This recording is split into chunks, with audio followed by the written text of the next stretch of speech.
आज का बाइबल का वचन दानियल का ग्रंथ अध्याय 3 वचन 2 और 11 से 20।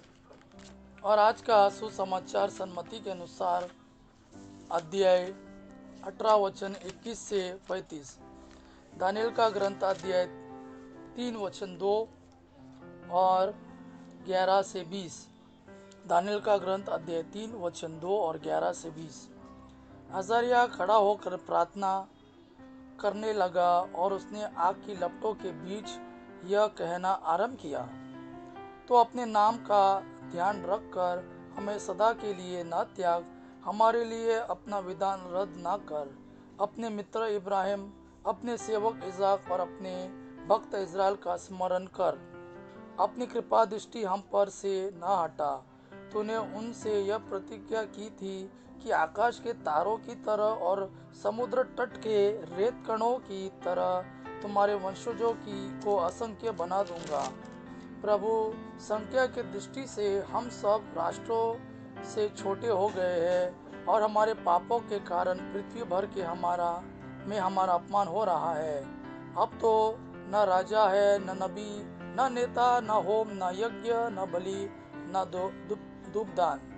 कोई स्थान ऐसा नहीं जहाँ तेरी कृपा दृष्टि प्राप्त करने के लिए हम तुझे प्रथम फल अर्पित करें। हमारा पश्चातापी हृदय और हमारा विनम्र मन मेढ़ों, सांडों और हजारों पुष्ट भेड़ों की बलि जैसा तुझे ग्राह्य हो। आज तेरे लिए यही हमारा बलिदान हो। ऐसा कर कि हम पूर्ण रूप से तेरे मार्ग पर चले, क्योंकि तुझ पर भरोसा रखने वाले कभी निराश नहीं होते। अब हम यह दृढ़ संकल्प करते हैं कि हम तेरे मार्ग पर चलेंगे, तुझ पर श्रद्धा रखेंगे और तेरे दर्शनों की कामना करते रहेंगे। हमें निराश ना होने दे, बल्कि हम पर अपनी सहनशीलता तथा महती दया प्रदर्शित कर। प्रभु, अपने अपूर्व कार्यों द्वारा हमारी रक्षा कर और अपने नाम को महिमान्वित कर। आज का सुसमाचार सन्मति के अनुसार अध्याय 18 वचन 21 से 35।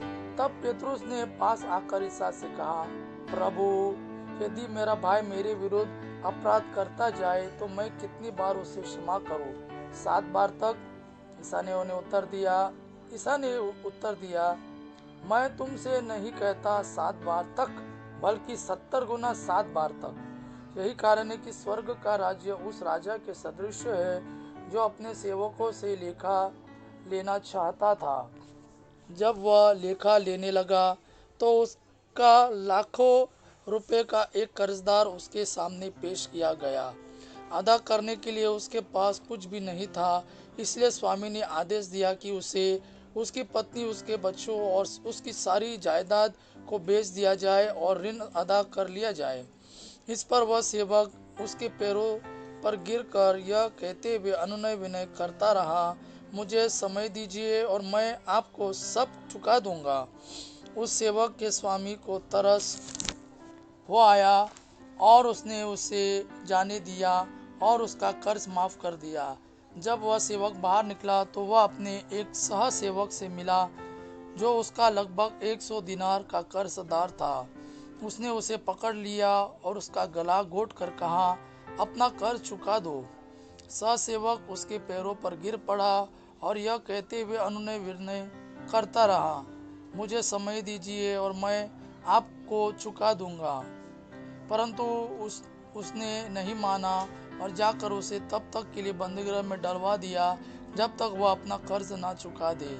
यह सब देखकर उसके दूसरे सहसेवक बहुत दुखी हो गए और उन्होंने स्वामी के पास जाकर सारी बातें बता दी।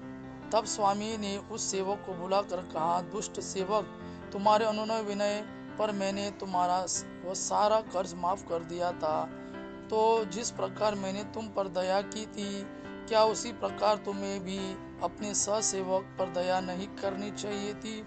और स्वामी ने क्रोध होकर उसे तब तक के लिए जल्लादों के हवाले कर दिया जब तक वह कोड़ी कोड़ी न चुका दे। यदि तुम में हर एक अपने भाई को पूरे हृदय से क्षमा नहीं करेगा, तो मेरा स्वर्गीय पिता भी तुम्हारे साथ ऐसा ही करेगा। यह प्रभु का वाणी है। प्रभु को धन्यवाद। अबा पिता की महिमा और पुत्र यीशु का प्रेम आप पर सदा सर्वदा बना रहे। आमीन।